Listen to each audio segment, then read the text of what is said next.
Lebanon, Hamas, Gaza ఇలా ఇరాన్పై విరుచుకుపడుతున్నటువంటి ఇజ్రాయెల్ని కట్టడి చేయడానికి ఎవరి వల్ల ఎవరి తరం కూడా కావడం లేదు.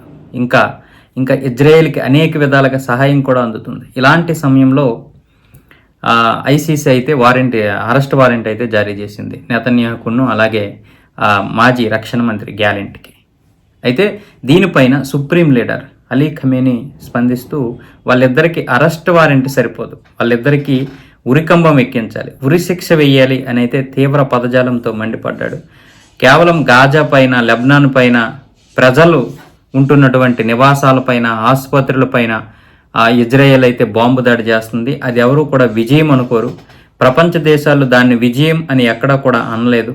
అయితే ఐసీసీ ఏదైతే ఉందో అది అరెస్ట్ వారెంట్ కాదు, ఉరి శిక్ష, వాళ్ళకి మరణశిక్ష విధిస్తే అదే సరైన శిక్ష. అయితే అలీ ఖమేనీ అయితే తీవ్రంగా విరుచుకుపడ్డారు ఆయన.